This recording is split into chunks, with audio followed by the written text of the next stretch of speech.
ಕರ್ನಾಟಕದ ಆತ್ಮೀಯ ಸ್ಪರ್ಧಾ ಮಿತ್ರರಿಗೆ ಸಂಜೆಯ ಶುಭಾಶಯಗಳು. ಆತ್ಮೀಯ ಸ್ಪರ್ಧಾರ್ಥಿಗಳೇ, ನಿಮಗೆ ಗೊತ್ತಿರುವ ಹಾಗೆ ನಾವು ಇಲ್ಲೊಂದು ಪಾಂಪ್ಲೆಟ್ ಅನ್ನು ಅಬ್ಸರ್ವ್ ಮಾಡ್ತಾ ಇದೀವಿ. ವಿಶ್ವ ದರ್ಶನ ಕರಿಯರ್ ಅಕಾಡೆಮಿ ಧಾರವಾಡ. ನೋಡ್ರಿ ಆತ್ಮೀಯ ಸ್ಪರ್ಧಾ ಮಿತ್ರರೇ, 10ನೇ ತಾರೀಕು ಅಡ್ಮಿಷನ್ ಡೇಟ್ ಲಾಸ್ಟ್ ಅದ, 10ನೇ ತಾರೀಕು. ಅದಕ್ಕಾಗಿ ಯಾರಿಗಾದ್ರೂ ಈ ಒಂದು ಆಫ್ಲೈನ್ ತರಗತಿಗಳು ಬೇಕಾದ್ರೆ ಇಲ್ಲಿ ಕಾಂಟ್ಯಾಕ್ಟ್ ನಂಬರ್ ಅದ, ಕಾಂಟ್ಯಾಕ್ಟ್ ನಂಬರ್ಗೆ ಕಾಲ್ ಮಾಡಿಬಿಟ್ಟು ನೀವು ಇದ್ರ ಬಗ್ಗೆ ಇನ್ಫಾರ್ಮೇಶನ್ ಅನ್ನ ತಿಳಿದುಕೊಡ್ರಿ. ಇಲ್ಲಿ ನೋಡ್ರಿ ನೆಕ್ಸ್ಟ್ ಏನಾಗ್ತದೆ ಅಂತ ನೋಡಿದಾಗ KS ಕಾಲ್ಫಾರ್ಮ್ ಆಗ್ತಾ ಇದಾವೆ. ಅದಕ್ಕಾಗಿ ನಾವು ಆಫ್ಲೈನ್ ತರಗತಿಗಳನ್ನ ತೆಗೆದುಕೊಳ್ಳುವುದು ಉತ್ತಮ ಅಂತ ಹೇಳ್ತೀವಿ. ಯಾಕಂದ್ರೆ ನಾವು ಇಲ್ಲಿ ಏನಾದ್ರೂ ಸ್ಟೂಡೆಂಟ್ಸ್ ಗೆ ಡೌಟ್ಸ್ ಬಂದ್ರೆ ನಾವು ನೇರವಾಗಿ ನಾವು ಕಾಂಟ್ಯಾಕ್ಟ್ ಮಾಡ್ಕೋಬಹುದು. ಅದಕ್ಕಾಗಿ ಆಫ್ಲೈನ್ ತರಗತಿಗಳು ಬಹಳಷ್ಟು ಇಂಪಾರ್ಟೆಂಟ್ ಆಗ್ತವೆ. ಒಂದು ಸರಿ ನೀವು ಆಫ್ಲೈನ್ ಕೋಚಿಂಗ್ ತಗೊಂಡ್ರೆ ತಿಳ್ಕೊರಿ, ನೀವು ಎಲ್ಲ ಒಂದು ಗ್ರಿಪ್ ಬಂದ್ಬಿಡ್ತದೆ ನಿಮಗೆ. ಅದಕ್ಕೆ ಒಂದು ಮಾತನ್ನ ಹೇಳ್ತಾರ, ಸರಿಯಾದ ಸಮಯಕ್ಕೆ ಸರಿಯಾದ ನಿರ್ಧಾರವನ್ನು ತೆಗೆದುಕೊಳ್ಳಕ್ ಆಗ್ಲಿಲ್ಲ ಅಂದ್ರ ತೆಗೆದುಕೊಂಡ ನಿರ್ಧಾರವನ್ನೇ ಸರಿ ಮಾಡ್ಬೇಕಂತ ಹೇಳ್ತಾರೆ. ಅದಕ್ಕಾಗಿ ಇಲ್ಲಿ ವಿಶ್ವ ದರ್ಶನ ಕರಿಯರ್ ಅಕಾಡೆಮಿ ನಿಮಗಾಗಿ ನಿಂತದ. ನಿಮ್ಮ ಒಂದು ಸಾಧನೆಗೆ ಅವ್ರಿಗೆ ಸಾಧನೆಯ ಪಥಕ್ಕೆ ನಿರ್ದೇಶನ ಅಂತ ಹೇಳಿ ಒಂದು ಟ್ಯಾಗ್ ಲೈನ್ ನಮ್ಗೆ ಕಾಣಿಸ್ಬರ್ತದೆ. ಅದಕ್ಕಾಗಿ ನೋಡ್ರಿ ಈಗ ಏನ್ PC ಅದು ಓದ್ತಾ ಇದ್ರಲ್ಲ, PSI ಓದ್ತಾ ಇದ್ರಲ್ಲ, ಅವ್ರಿಗೆ ಪರ್ಸನಲ್ ಆಗಿ ಅವ್ರಿಗೆ ವಿಶ್ವ ದರ್ಶನ ಕರಿಯರ್ ಅಕಾಡೆಮಿ ಡೈರೆಕ್ಟರ್ ಆಗಿರ್ತಕ್ಕಂಥ ವಿಠಲ್ ದೊಡ್ಡಮನಿ ಸರ್ ಅವರು ಪರ್ಸನಲ್ ಆಗಿ ಅವರಿಗೆ ಕೇರ್ ಅನ್ನ ತೆಗೆದುಕೊಂಡು ಅವ್ರು ಸ್ಟಡಿ ಮಾಡ್ಲಿಕ್ಕೆ ಸಹಾಯವನ್ನು ಮಾಡ್ತಾ ಇದ್ದಾರೆ. ಅದಕ್ಕಾಗಿ ನಿಮಗೆ ಯಾರಿಗಾದ್ರೂ ಇಂಟ್ರೆಸ್ಟ್ ಇದ್ದರೆ ವಿಶ್ವ ದರ್ಶನ ಕರಿಯರ್ ಅಕಾಡೆಮಿಗೆ ಕಾಂಟ್ಯಾಕ್ಟ್ ಮಾಡ್ರಿ ಅಂತ ಹೇಳ್ತಾ, ನಾವು ಪ್ರೀವಿಯಸ್ ತರಗತಿಗಳಲ್ಲಿ ಈ ಒಂದು ಜೀವಶಾಸ್ತ್ರದ ಬಗ್ಗೆ ಮಾಹಿತಿ ನೋಡ್ತಾ ಬರ್ತಾ ಇದೀವಿ.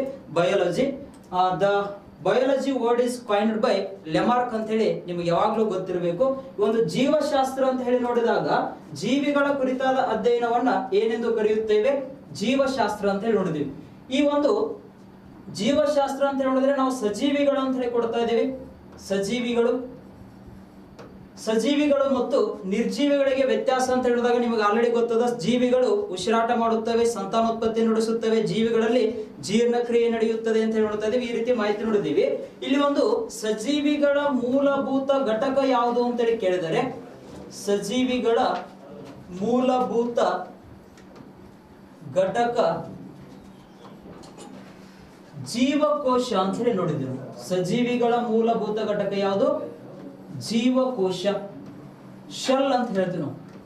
ಇಂಗ್ಲಿಷ್ ಅಲ್ಲಿ ಶೆಲ್, ಕನ್ನಡದಲ್ಲಿ ಜೀವಕೋಶ. ಪ್ರತಿಯೊಂದು ಜೀವಿಗಳು ಯಾವ ಘಟಕಗಳಿಂದ ಮಾಡಲ್ಪಟ್ಟಿವೆ ಅಂತ ಹೇಳಿದಾಗ ಜೀವಕೋಶಗಳಿಂದ ಮಾಡಲ್ಪಟ್ಟಿವೆ. ಇವತ್ತಿನ ಈ ಒಂದು ಕ್ಲಾಸ್ ಅಲ್ಲಿ ನಾವು ಜೀವಕೋಶದ ಬಗ್ಗೆ ಮಾಹಿತಿ ನೋಡ್ತಾ ಹೋಗೋಣ. ಶೆಲ್ ಅಂತ ಹೇಳ್ತಾ ಇದೀವಿ, ಜೀವಕೋಶ. ಇಲ್ಲಿ ನೋಡ್ರಿ, ಶೆಲ್, ಜೀವಕೋಶ.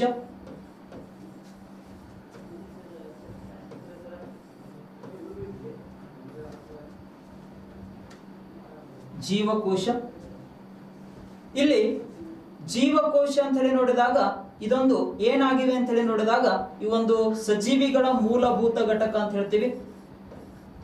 ಸಜೀವಿಗಳ ಮೂಲಭೂತ ಘಟಕವಾಗಿದೆ.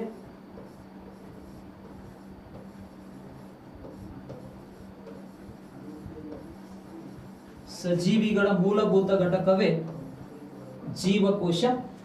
ಇಂಥ ಒಂದು ಜೀವಕೋಶವನ್ನ ಮೊಟ್ಟ ಮೊದಲಿಗೆ ಪತ್ತೆ ಹಚ್ಚಿದ ವಿಜ್ಞಾನಿ ಯಾರು ಅಂತ ಹೇಳಿ ಕೇಳಿದ್ರೆ, ಜೀವಕೋಶವನ್ನ ಮೊಟ್ಟ ಮೊದಲಿಗೆ ಪತ್ತೆ ಹಚ್ಚಿದ ವಿಜ್ಞಾನಿ ರಾಬರ್ಟ್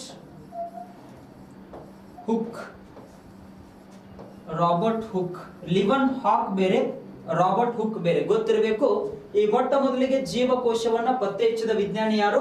ರಾಬರ್ಟ್ ಹುಕ್ ಅಂತ ನೋಡ್ತಾ ಇದೀವಿ. ಇನ್ ದ ಇಯರ್ ಆಫ್ 1665, 1665ರಲ್ಲಿ ಈ ಒಂದು ಜೀವಕೋಶ ಶೆಲ್ ಅನ್ನ ಪತ್ತೆ ಹಚ್ಚಿದ ವಿಜ್ಞಾನಿ ರಾಬರ್ಟ್ ಹುಕ್. ಅಂದ್ರೆ ಪ್ರತಿಯೊಂದು ಜೀವಿಗಳು ಈ ಒಂದು ಜೀವಕೋಶಗಳಿಂದ ಮಾಡಲ್ಪಟ್ಟಿವೆ ಅಂತ ಹೇಳಿ ಮಾಹಿತಿಯನ್ನು ಕೊಡ್ತಾ ಬರ್ತಾರೆ. ಈ ಒಂದು ಜೀವಕೋಶ ಶೆಲ್ ಅಂತ ಹೇಳಿ ನೋಡಿದಾಗ ಇದು ಸಾಮಾನ್ಯವಾಗಿ ಬರಿಗಣ್ಣಿಗೆ ಏನಾಗಲ್ಲ, ಕಾಣಿಸುವುದಿಲ್ಲ ಅಂತ ಹೇಳ್ತೀವಿ. ಬರಿಗಣ್ಣಿಗೆ ಕಾಣಿಸುವುದಿಲ್ಲ. ಹಾಗಾದ್ರೆ ಇದನ್ನ ಯಾವುದ್ರ ಮೂಲಕ ನೋಡಬೇಕು ಅಂತ ಹೇಳಿ ನೋಡಿದಾಗ ಮೈಕ್ರೋಸ್ಕೋಪ್ ಮೂಲಕ ನೋಡಬೇಕು. ಮೈಕ್ರೋಸ್ಕೋಪ್ ಅಂತ ಹೇಳ್ತೀವಿ. ಎಲೆಕ್ಟ್ರಾನಿಕ್ ಮೈಕ್ರೋಸ್ಕೋಪ್ ಮೂಲಕ ನೋಡಿದಾಗ ಒಂದು ಕಣದ 1000 ಪಟ್ಟು ದೊಡ್ಡದಾಗಿ ಕಾಣಿಸ್ತದೆ. ಒಂದು ಕಣದ 1000 ಪಟ್ಟು ಏನಾಗಿ ಕಾಣಿಸ್ತದ? ದೊಡ್ಡದಾಗಿ ಕಾಣಿಸುತ್ತದೆ. ನೀವು ಸಾಮಾನ್ಯವಾಗಿ ಗೊತ್ತಿರಬೇಕು, ನಮ್ಮ ಕಣ್ಣಿಗೆ ಕಾಣಿಸದೇ ಇರತಕ್ಕಂತ ವಸ್ತುಗಳನ್ನ ನೋಡ್ಬೇಕಾದ್ರೆ ನಾವು ಬಳಸ್ತಕ್ಕಂತ ಒಂದು ಸಾಧನ ಮೈಕ್ರೋಸ್ಕೋಪ್ ಅಂತ ಹೇಳ್ತೇವೆ.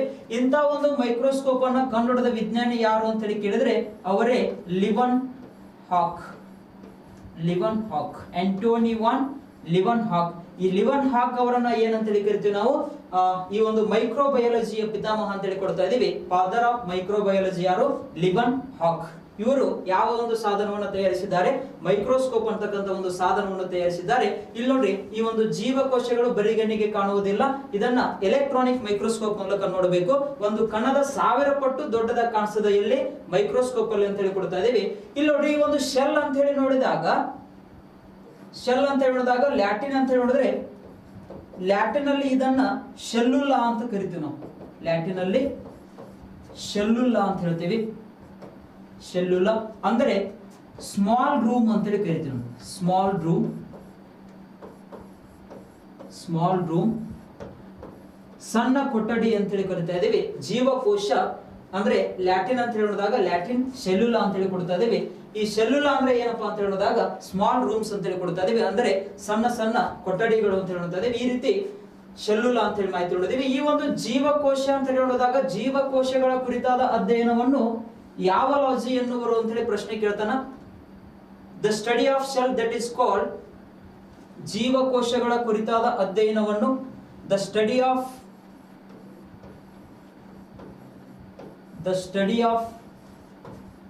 Shell that is called cytology. ಜೀವಕೋಶಗಳ ಕುರಿತಾದ ಅಧ್ಯಯನವನ್ನ ಯಾವ ಶಾಸ್ತ್ರ ಎನ್ನುವರು ಅಂತ ಹೇಳಿ ಕೇಳಿದ್ರೆ ಕೋಶೀಯ ಶಾಸ್ತ್ರ ಅಂತ ಕರಿತೀವಿ. ಕನ್ನಡದಲ್ಲಿ ಯಾವ ಶಾಸ್ತ್ರ? ಕೋಶೀಯ ಶಾಸ್ತ್ರ. The study of cell that is called cytology ಅಂತ ಹೇಳ್ತಾ ಇದೀವಿ.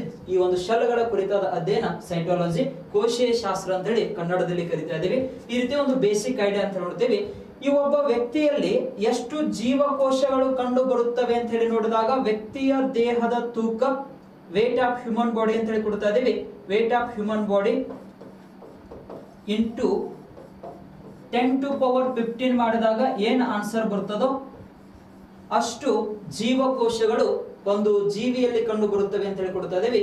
ವೇಟ್ ಆಫ್ ಬಾಡಿ ಅಂತ ಹೇಳಿ ಕೊಡ್ತಾ ಇದೀವಿ. ಒಂದು ಜೀವಿ ಆಗಿರ್ಬೋದು, ಅಂದ್ರೆ ಒಂದು ಎವರೇಜ್ ಆಗಿ ಕೊಡ್ತಾ ಇದೀವಿ ನಾವು 10⁻15 ಅಂತ ಹೇಳಿ ಒಂದು ಸರಾಸರಿಯಲ್ಲಿ ಕೊಡ್ತಾ ಇದೀವಿ. ಒಂದು ಜೀವಿಯಲ್ಲಿ ಎಷ್ಟು ಜೀವಕೋಶಗಳು ಕಂಡು ಬರುತ್ತವೆ ಅಂತ ಹೇಳಿದಾಗ ವೇಟ್ ಆಫ್ ಒಂದು ಆರ್ಗಾನಿಸಮ್ ಅಂತ ಹೇಳಿ ಕೊಡ್ತಾ ಇದೀವಿ. ವೇಟ್ ಆಫ್ ಆರ್ಗಾನಿಸಮ್ ಇಂಟು 10⁻15 ಮಾಡಿದಾಗ ಏನ್ ಆನ್ಸರ್ ಬರ್ತದೋ ಅಷ್ಟು ಜೀವಕೋಶಗಳು ಅಂತ ಹೇಳಿ ಕೊಡ್ತಾ ಇದೀವಿ. ಇಲ್ಲಿ ಉದಾಹರಣೆಗೆ ಏನ್ ಮಾಡಬಹುದು ಅಂತ ಹೇಳಿ ನೋಡಿದ್ರೆ, ಒಬ್ಬ ವ್ಯಕ್ತಿಯ ದೇಹದ ತೂಕ 60 kg ಅದ ಅಂತ ತಿಳ್ಕೊಳ್ಳೋಣ. ಒಬ್ಬ ವ್ಯಕ್ತಿಯ ದೇಹದ ತೂಕ ಎಷ್ಟದರಿ? 60 kg ಇಂಟು 10⁻15 ಮಾಡಿದಾಗ ಏನ್ ಆನ್ಸರ್ ಬರ್ತದಲ್ಲ ಅಷ್ಟು ಜೀವಕೋಶಗಳು ಕಂಡು ಬರುತ್ತವೆ ಅಂತ ಅರ್ಥ. ಅಷ್ಟು ಜೀವಕೋಶಗಳು ಕಂಡು ಬರುತ್ತವೆ. ಆಯ್ತಿ, ಸರಿಯಾಗಿ ನೆನ್ಪಿಟ್ಕೋರಿ. ಇಂತ ಒಂದು ಜೀವಕೋಶಗಳನ್ನ ಎಣಿಕೆ ಮಾಡ್ಲಿಕ್ಕೆ ಯಾವ ಸಾಧನವನ್ನು ಬಳಸುತ್ತಾರೆ ಅಂತ ಹೇಳಿ ನೋಡಿದ್ರೆ, ಜೀವಕೋಶಗಳನ್ನ ಎಣಿಸಲು ಬಳಸುವ ಸಾಧನ ಸೈಟೋಮೀಟರ್.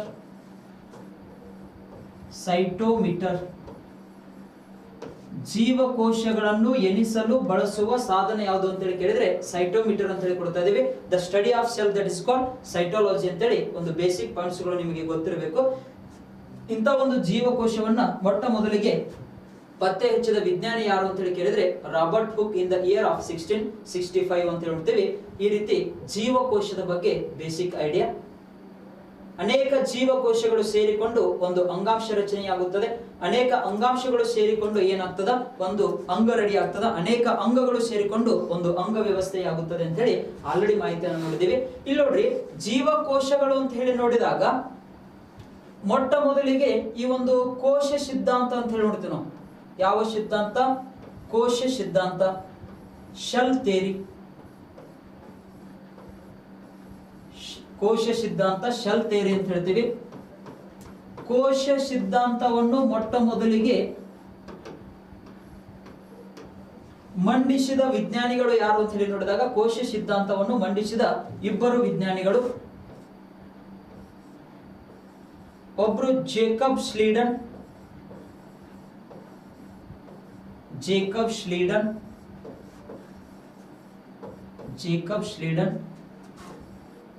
ಇನ್ನೊಬ್ರು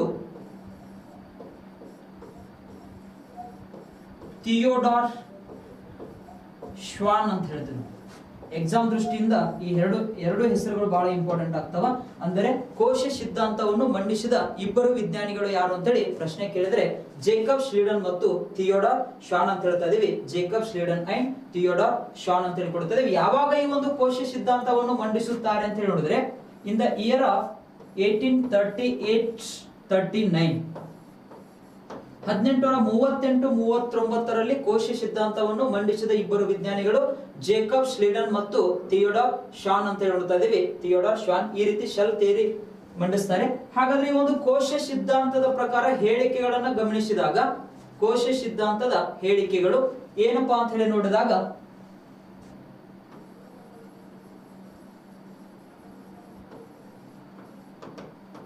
ಕೋಶ ಸಿದ್ಧಾಂತದ ಹೇಳಿಕೆಗಳು ಪ್ರತಿಯೊಂದು ಜೀವಿಯು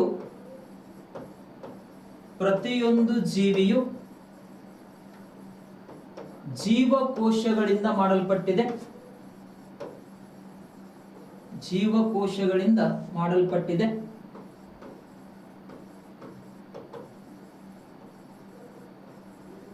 ಅಂದರೆ ಒಂದು ಸಜೀವಿಯ ಮೂಲಭೂತ ಘಟಕ ಜೀವಕೋಶ ಅಂತ ಮೊದಲನೇ ಹೇಳಿಕೆ. ಎರಡನೇದಾಗಿ ಒಂದು ಜೀವಿಯು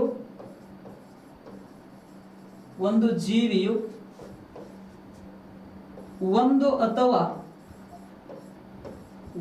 ಅಥವಾ ಅನೇಕ ಜೀವಕೋಶಗಳಿಂದ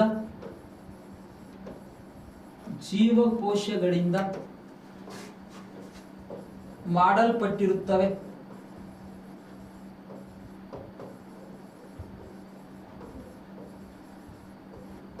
ಅಂದ್ರೆ ಜೀವಿಗಳು ಒಂದು ಜೀವಕೋಶ ಅಥವಾ ಒಂದಕ್ಕಿಂತ ಹೆಚ್ಚು ಜೀವಕೋಶಗಳಿಂದ ಏನಾಗಿರುತ್ತವೆ ಮಾಡಲ್ಪಟ್ಟಿರುತ್ತವೆ ಅಂತ ಹೇಳಿ ಮಾಹಿತಿ ನೋಡ್ತಾ ಇದೀವಿ. ಈ ರೀತಿ ಪ್ರತಿಯೊಂದು ಜೀವಿ ಅಂತ ಹೇಳಿದಾಗ ಒಂದು ಸಜೀವಿಯ ಮೂಲಭೂತ ಘಟಕ ಜೀವಕೋಶ ಅಂತ ಹೇಳ್ತಾರೆ. ಇಲ್ಲಿ ಕೂಡ ಜೇಕಬ್ ಶ್ಲೀಡನ್ ಮತ್ತು ಥಿಯೋಡಾರ್ ಶಾನ್ ಅವರ ಒಂದು ಸಿದ್ಧಾಂತದಲ್ಲಿ ಇರತಕ್ಕಂತ ಹೇಳಿಕೆಗಳನ್ನ ಅಬ್ಸರ್ವ್ ಮಾಡ್ತಾ ಇದೀವಿ. ಪ್ರಶ್ನೆ ಯಾವ ರೀತಿ ಕೇಳಬಹುದು ಅಂತ ಹೇಳಿ ನೋಡಿದಾಗ ಕೋಶ ಸಿದ್ಧಾಂತಕ್ಕೆ ಸಂಬಂಧಪಟ್ಟ ಕೆಳಗಿನ ಹೇಳಿಕೆಗಳನ್ನು ಗಮನಿಸಿ ಇವುಗಳಲ್ಲಿ ಯಾವುದು ಸರಿಯಾಗಿದೆ ಅಂತ ಹೇಳಿ ಪ್ರಶ್ನೆ ಕೇಳ್ತಾನ. ಅದಕ್ಕಾಗಿ ನಮಗೆ ಮಾಹಿತಿ ಗೊತ್ತಿರಬೇಕು. ಪ್ರತಿಯೊಂದು ಜೀವಿಯು ಜೀವಕೋಶಗಳಿಂದ ಮಾಡಲ್ಪಟ್ಟಿದೆ. ಒಂದು ಜೀವಿ ಒಂದು ಅಥವಾ ಅನೇಕ ಜೀವಕೋಶಗಳಿಂದ ಏನಾಗಿರ್ತದ ಮಾಡಲ್ಪಟ್ಟಿರುತ್ತದೆ ಅಂತ ಹೇಳ್ತಾ ಇದೀವಿ. ಇಲ್ಲಿ ಒಂದು ಪಾಯಿಂಟ್ ಅನ್ನು ಅಬ್ಸರ್ವ್ ಮಾಡ್ತಾ ಇದ್ದೀವಿ. ಒಂದು ಜೀವಿಯು ಒಂದು ಅಥವಾ ಅನೇಕ ಜೀವಕೋಶಗಳಿಂದ ಮಾಡಲ್ಪಟ್ಟಿರ್ತದ. ಕೆಲವೊಂದು ಈ ಒಂದು ಜೀವಿಗಳು ಒಂದೇ ಒಂದು ಕೋಶದಿಂದ ಮಾಡಲ್ಪಟ್ಟವ. ಜೊತೆಗೆ ಇನ್ನು ಕೆಲವು ಜೀವಿಗಳು ಒಂದಕ್ಕಿಂತ ಹೆಚ್ಚಿನ ಜೀವಕೋಶಗಳಿಂದ ಏನಾಗಿವೆ ಮಾಡಲ್ಪಟ್ಟಿವೆ ಅಂತ ಹೇಳ್ತಾ ಇದೀವಿ. ಅಂದ್ರೆ ಇಲ್ಲಿ ಒಂದು ಪಾಯಿಂಟ್ ಅನ್ನ ಅಬ್ಸರ್ವ್ ಮಾಡ್ಬೇಕು ನಾವು. ಏನಂತ ಹೇಳಿದಾಗ ಏಕಕೋಶೀಯ ಜೀವಿಗಳು ಮತ್ತು ಬಹುಕೋಶೀಯ ಜೀವಿಗಳು. ಇದು ಮಾಹಿತಿ ಅಂಡರ್ಸ್ಟ್ಯಾಂಡ್ ಆಗಿದೆ ಅನ್ಕೊಂಡಿದ್ದೀನಿ. ಕೋಶ ಸಿದ್ಧಾಂತ, ಶೆಲ್ ಥಿಯರಿ. ನೆಕ್ಸ್ಟ್ ನೋಡ್ರಿ, ಏಕಕೋಶೀಯ ಜೀವಿಗಳು ಮತ್ತು ಬಹುಕೋಶೀಯ ಜೀವಿಗಳು.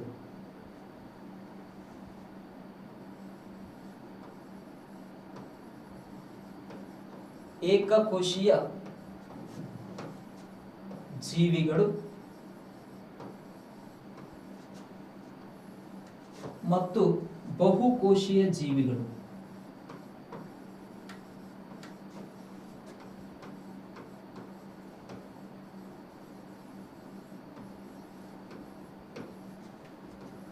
ಏಕಕೋಶೀಯ ಜೀವಿಗಳು ಅಂತ ಹೇಳಿ ನೋಡಿದಾಗ ಇಂಗ್ಲಿಷ್ ಅಲ್ಲಿ ಯೂನಿಸೆಲ್ಯುಲಾರ್ ಆರ್ಗ್ಯಾನಿಸಮ್,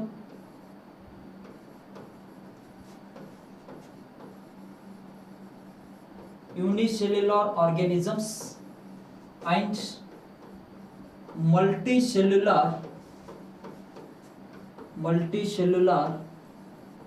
organisms. ಏಕಕೋಶೀಯ ಜೀವಿಗಳು ಮತ್ತು ಬಹುಕೋಶೀಯ ಜೀವಿಗಳು ಅಂತ ಹೇಳ್ತಾ ಇದೀವಿ. ಅಂದರೆ ಪಾಯಿಂಟ್ ಗೊತ್ತಿರಬೇಕು, ಒಂದೇ ಒಂದು ಜೀವಕೋಶದಿಂದ ಮಾಡಲ್ಪಟ್ಟಿರ್ತಕ್ಕಂಥ ಒಂದು ಜೀವಿಯನ್ನ ಏನೆಂದು ಕರೆಯುತ್ತೇವೆ? ಏಕಕೋಶೀಯ ಜೀವಿಗಳು ಅಂತ ಹೇಳ್ತೇವೆ. ಏಕಕೋಶೀಯ ಜೀವಿಗಳು ಒಂದೇ ಜೀವಕೋಶದಿಂದ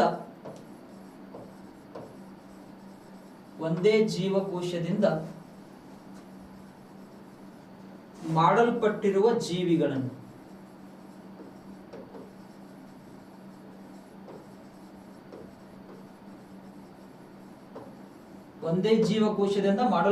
ಜೀವಿಗಳನ್ನ ಏಕಕೋಶೀಯ ಜೀವಿಗಳು ಅಂತ ಹೇಳಿ ಕರಿತೀವಿ. ಹಾಗಾದ್ರೆ ಎರಡು ಅಥವಾ ಎರಡಕ್ಕಿಂತ ಹೆಚ್ಚು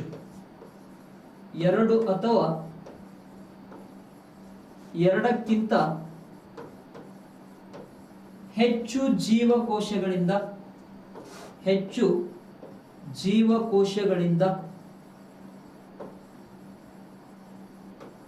ಮಾಡಲ್ಪಟ್ಟಿರುವ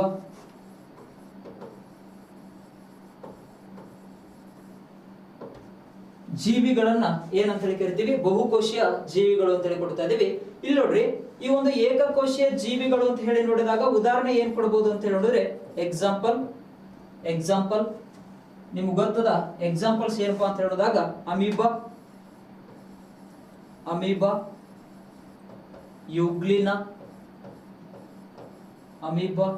ಯೂಗ್ಲಿನ ಮತ್ತು ಪ್ಯಾರಾಮೀಶಿಯಂ.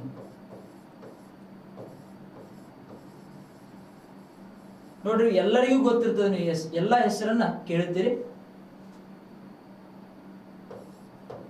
ಅಮೀಬಾ, ಯೂಗ್ಲಿನ, ಪ್ಯಾರಾಮೀಶಿಯಂ 10th ಸ್ಟಡಿ ಮಾಡಬೇಕಾದ್ರೆ ಇವುಗಳ ಹೆಸರುಗಳನ್ನ ಕೇಳಿರ್ತೀರಿ.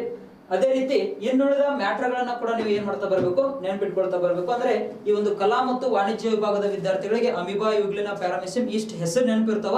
ಆದ್ರೆ ಯಾವ ಜೀವಿಗಳು ಅವ್ರಿಗೆ ಅದು ಬಹುಕೋಶೀಯವಾಗಿದನೋ ಏಕಕೋಶೀಯ ಜೀವಿಯಾಗಿದೆ ಅಂತ ಹೇಳಿ ಸ್ವಲ್ಪ ಕನ್ಫ್ಯೂಷನ್ ಆಗ್ತಿರ್ತದೆ. ಎಲ್ಲಾ ಸ್ಟಡಿ ಮಾಡಿರ್ತಾರ, ಅವರು ಕೂಡ ವಿಜ್ಞಾನವನ್ನು ಓದಿರ್ತಾರ. ನೆನ್ಪಿಟ್ಕೊಳ್ಳಿ, ಅಮೀಬಾ, ಯೂಗ್ಲಿನ, ಪ್ಯಾರಾಮೀಶಿಯಂ ಅಂತ ಹೇಳಿ ನೋಡಿದಾಗ ಏಕಕೋಶೀಯ ಜೀವಿಗಳು ಅಂತ ಹೇಳಿ ಕೊಡ್ತೀವಿ ನಾವು. ಅಂದ್ರೆ ಒಂದೇ ಒಂದು ಜೀವಕೋಶದಿಂದ ಏನಾಗಿವೆ, ಮಾಡಲ್ಪಟ್ಟಿವೆ ಅಂತ ಹೇಳ್ತಾ ಇದೀವಿ. ಅಂದರೆ ಈ ಒಂದು ಅಮೀಬಾ ದೇಹದಲ್ಲಿ ಒಂದೇ ಜೀವಕೋಶ ವಿವಿಧ ಚಟುವಟಿಕೆಗಳನ್ನ ಏನ್ ಮಾಡ್ತದ, ನಿಯಂತ್ರಣ ಮಾಡುತ್ತದೆ ಅಂತ ಹೇಳ್ತೀವಿ ನಾವು. ಅಮೀಬಾದಲ್ಲಿ ಇರ್ತಕ್ಕಂಥ ಒಂದು ಶೆಲ್ ಏನ್ ಮಾಡ್ತದಪ್ಪ ಅಂತ ಹೇಳಿದಾಗ ಎಲ್ಲಾ ಚಟುವಟಿಕೆಗಳನ್ನು ಅದೇ ಒಂದೇ ಜೀವಕೋಶ ಏನ್ ಮಾಡ್ತದ, ನಿಯಂತ್ರಣ ಮಾಡುತ್ತಾ ಬರುತ್ತದೆ ಅಂತ ಹೇಳ್ಕೊಡ್ತೀವಿ, ನಿಯಂತ್ರಿಸುತ್ತದೆ. ಹಾಗಾದ್ರೆ ಬಹುಕೋಶೀಯ ಜೀವಿಗಳಿಗೆ ಉದಾಹರಣೆಗಳು ಏನು ಅಂತ ಹೇಳಿ ನೋಡಿದಾಗ ಸಸ್ತನಿಗಳು ಅಂತ ಹೇಳಿ ಕೊಡಬಹುದು. ಉದಾಹರಣೆ ಸಸ್ತನಿಗಳು ಅಂತ ಹೇಳಿ ಕೊಡಬಹುದು, ಅಥವಾ ಈ ಒಂದು ಕಶೇರುಕ ಪ್ರಾಣಿಗಳು ಅಂತ ಹೇಳಿ ಕೊಡಬಹುದು. ಈ ರೀತಿ ನಾವು ಬಹುಕೋಶೀಯ ಜೀವಿಗಳು ಅಂತ ಹೇಳಿ ನೋಡ್ತಾ ಇದೀವಿ. ಉದಾಹರಣೆ ಮಾನವ ಆಗಿರ್ಬೋದು, ಪ್ರಾಣಿಗಳಾಗಿರ್ಬೋದು, ಪಕ್ಷಿಗಳಾಗಿರ್ಬೋದು, ಸಸ್ತನಿಗಳು ಅಂತ ಹೇಳಿ ನೋಡ್ತಾ ಇದೀವಿ. ಅಂದ್ರೆ 2 ಅಥವಾ 2ಕ್ಕಿಂತ ಹೆಚ್ಚು ಜೀವಕೋಶಗಳಿಂದ ಏನಾಗಿವೆ, ಮಾಡಲ್ಪಟ್ಟಿವೆ. ನೋಡ್ರಿ, ಅಮೀಬಾದಲ್ಲಿ ಒಂದೇ ಜೀವಕೋಶದಿಂದ ಆ ಒಂದು ಚಟುವಟಿಕೆ ಏನಾಗ್ತದ, ನಿಯಂತ್ರಿಸಲ್ಪಡುತ್ತದೆ. ಆದರೆ ಸಸ್ತನಿಗಳು, ಪ್ರಾಣಿಗಳು, ಪಕ್ಷಿಗಳು ಅಂತ ಹೇಳಿ ನೋಡಿದಾಗ ಬೇರೆ ಬೇರೆ ಚಟುವಟಿಕೆಗಳಿಗೆ ಬೇರೆ ಬೇರೆ ಜೀವಕೋಶಗಳು ಏನ್ ಮಾಡುತ್ತವೆ, ಸಪೋರ್ಟ್ ಮಾಡುತ್ತವೆ ಅಂತ ಹೇಳಿ ಮಾಹಿತಿ ನಮಗೆ ಗೊತ್ತಿರಬೇಕು. ಈ ರೀತಿ ಏಕಕೋಶೀಯ ಜೀವಿಗಳು ಮತ್ತು ಬಹುಕೋಶೀಯ ಜೀವಿಗಳಿಗೆ ಇರತಕ್ಕಂತ ಒಂದು ವ್ಯತ್ಯಾಸ ಅಂತ ಹೇಳ್ತಾ ಇದೀವಿ. ಇಷ್ಟು ಒಂದು ಬೇಸಿಕ್ ಐಡಿಯಾ ನಮಗೆ ಗೊತ್ತಿರಬೇಕು. ನೆಕ್ಸ್ಟ್ ನೋಡ್ರಿ, ಎಕ್ಸಾಮ್ ದೃಷ್ಟಿಯಿಂದ ಇಂಪಾರ್ಟೆಂಟ್ ಆಗಿರತಕ್ಕಂತಹ ಸಸ್ಯ ಜೀವಕೋಶ ಮತ್ತು ಪ್ರಾಣಿ ಜೀವಕೋಶಗಳಿಗೆ ಇರತಕ್ಕಂತಹ ವ್ಯತ್ಯಾಸವೇನು ಅಂತ ನೋಡಬೇಕು. ಸಸ್ಯ ಜೀವಕೋಶ ಮತ್ತು ಪ್ರಾಣಿ ಜೀವಕೋಶಗಳಿಗೆ ಇರತಕ್ಕಂತ ಒಂದು ವ್ಯತ್ಯಾಸ.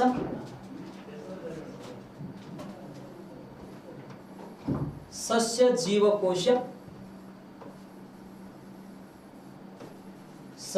ಜೀವಕೋಶ ಮತ್ತು ಪ್ರಾಣಿ ಜೀವಕೋಶ.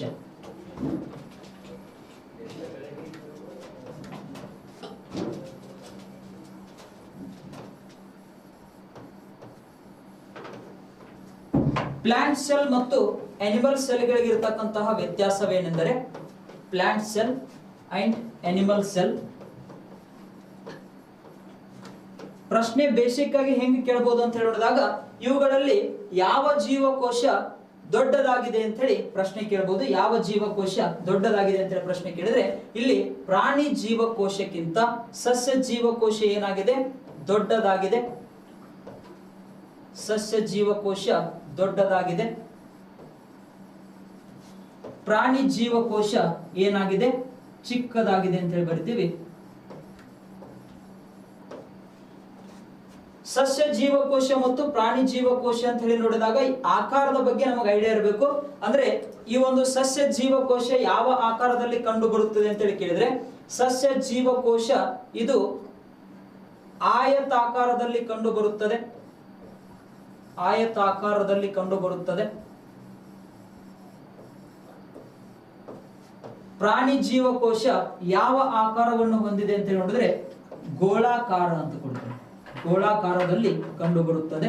ಈ ರೀತಿ ಗೋಳಾಕಾರದಲ್ಲಿ ಇರ್ತದ. ಹಾಗಾದ್ರೆ ಸಸ್ಯ ಜೀವಕೋಶ ಯಾವ ಆಕಾರದಲ್ಲಿ ಕಂಡು ಬರುತ್ತದೆ ಅಂತ ನೋಡಿದ್ರೆ ಆಯತಾಕಾರದಲ್ಲಿ ಕಂಡು ಬರುತ್ತದೆ. ಪ್ರಾಣಿ ಜೀವಕೋಶಗಳಿಗಿಂತ ಸಸ್ಯ ಜೀವಕೋಶಗಳು ಏನಾಗಿರುತ್ತವೆ, ದೊಡ್ಡದಾಗಿರುತ್ತವೆ ಅಂತ ಹೇಳ್ತಾ ಇದೀವಿ. ಇಲ್ಲಿ ನೋಡ್ರಿ, ಎಕ್ಸಾಮ್ ದೃಷ್ಟಿಯಿಂದ ಮೇನ್ ಪಾಯಿಂಟ್ ಏನಪ್ಪಾ ಅಂತ ಹೇಳಿ ನೋಡಿದಾಗ ಸಸ್ಯ ಜೀವಕೋಶಗಳಲ್ಲಿ ಕಂಡು ಬರುವ ಕಣದಂಗಗಳು ಯಾವುವು, ಪ್ರಾಣಿ ಜೀವಕೋಶಗಳಲ್ಲಿ ಕಂಡು ಬರತಕ್ಕಂತಹ ಕಣದಂಗಗಳು ಯಾವುವು ಅಂತ ಹೇಳಿ ಪ್ರಶ್ನೆ ಕೇಳ್ತಿರ್ತಾನ. ಹಾಗಾದ್ರೆ ಒಂದು ಡೈಗ್ರಾಮ್ ಅನ್ನ ಡ್ರಾ ಮಾಡ್ತೀನಿ ನೋಡ್ರಿ. ನೆಕ್ಸ್ಟ್ ನೀವು ಕೂಡ ಡೈಗ್ರಾಮ್ ಅನ್ನ ಡ್ರಾ ಮಾಡ್ತಾ ಬರಬೇಕು. ಪ್ರಾಣಿ ಜೀವಕೋಶ ಮತ್ತು ಸಸ್ಯ ಜೀವಕೋಶ ಒಂದೇ ಡೈಗ್ರಾಮ್ ಮೂಲಕ ಅದ್ರ ಬಗ್ಗೆ ಮಾಹಿತಿ ಕೊಡ್ತೀನಿ.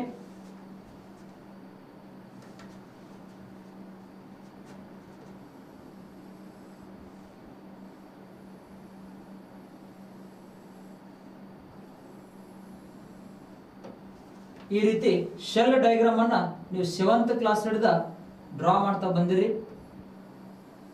ಬಹಳ ಟಫ್ ಏನಲ್ಲ ಇದು.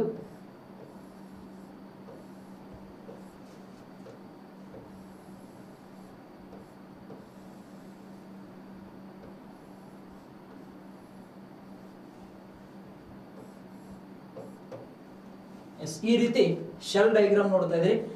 ಈ ಒಂದು ಶೆಲ್ ಅಲ್ಲಿ ಕಂಡು ಬರ್ತಕ್ಕಂತಹ ಭಾಗಗಳ ಬಗ್ಗೆ ಮಾಹಿತಿ ನೋಡ್ತಾ ಹೋಗೋಣ. ಪಾರ್ಟ್ಸ್. ಕೇಂದ್ರ ಭಾಗದಲ್ಲಿ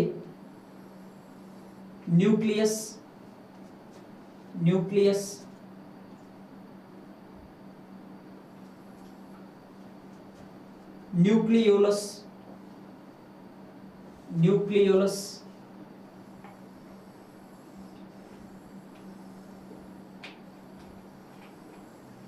ಎಂಡೋಪ್ಲಾಸ್ಮಿಕ್ ರೆಟಿಕ್ಯುಲಮ್.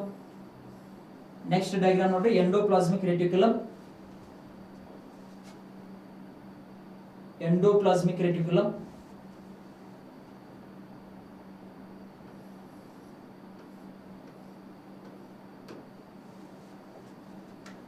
ಗಾಲ್ಗಿ ಕಾಂಪ್ಲೆಕ್ಸ್, ಅದೇ ರೀತಿ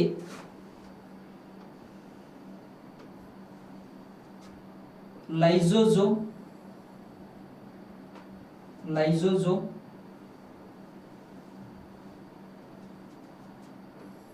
ವ್ಯಾಕ್ಯೂಲ್ಸ್, ರೈಬೋಸೋಮ್, ಸೆಂಟ್ರೋಸೋಮ್ಸ್, ಆಮೇಲೆ ಮೈಟೋಕಾಂಡ್ರಿಯಾ. ನೋಡ್ರಿ, ಈ ರೀತಿ ಒಂದು ಶೆಲ್ ಡಯಾಗ್ರಾಮ್ ಅನ್ನ ಅಬ್ಸರ್ವ್ ಮಾಡಿರ್ತೀರಿ. ಇಲ್ಲಿ ಭಾಗಗಳ ಬಗ್ಗೆ ನಮಗೆ ಎಕ್ಸಾಮ್ ಅಲ್ಲಿ ಪ್ರಶ್ನೆ ಕೇಳ್ತಾ ಹೋಗ್ತಾನೆ, ಸರಿಯಾಗಿ ಗೊತ್ತಿರಬೇಕು.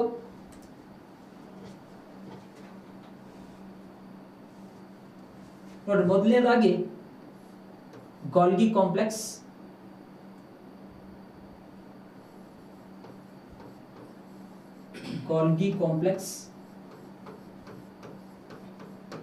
The next one, vacuoles,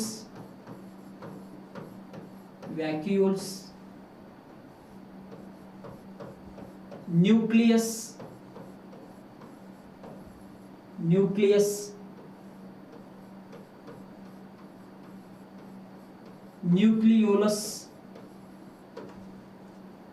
nucleolus,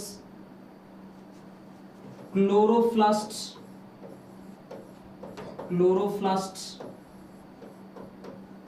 ಅಥವಾ ಪ್ಲಾಸ್ಟಿಡ್ಸ್ ಅಂತ ಹೇಳಿ ಬರಿತೀವಿ. Plastids. Next mitochondria,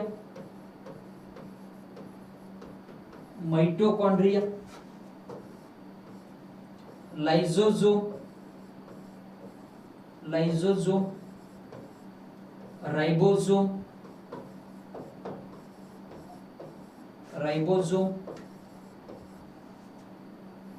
endoplasmic reticulum,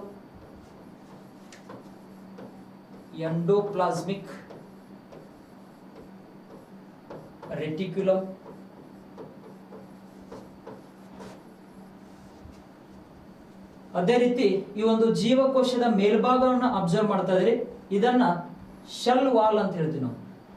shell wall. ಆ ಶೆಲ್ ವಾಲ್ ಕೆಳಗಡೆ ಅಬ್ಸರ್ವ್ ಮಾಡ್ರಿ, ಒಳಗಡೆ ಅಂತ ಹೇಳ್ತಾ ಇದೀವಿ. ಇಲ್ಲಿ ನೋಡಿ, ಶೆಲ್ ವಾಲ್ ಅಂತ ಹೇಳಿದಾಗ ಅದರ ನೆಕ್ಸ್ಟ್ ಪಾರ್ಟ್ ಯಾವ್ದು ಇರ್ತದೆ ಅಂತ ಹೇಳಿದ್ರೆ ಶೆಲ್ ಮೆಂಬ್ರೇನ್ ಅಥವಾ plasma membrane shell membrane or plasma membrane. Next ಈ ಒಂದು ಜೀವಕೋಶದಲ್ಲಿ ನಮಗೆ ದ್ರವ ರೂಪದಲ್ಲಿ ಒಂದು ವಸ್ತು ಕಂಡು ಬರ್ತದ, ದ್ರವ ರೂಪದಲ್ಲಿ ಒಂದು ವಸ್ತು ಕಂಡು ಬರ್ತದ.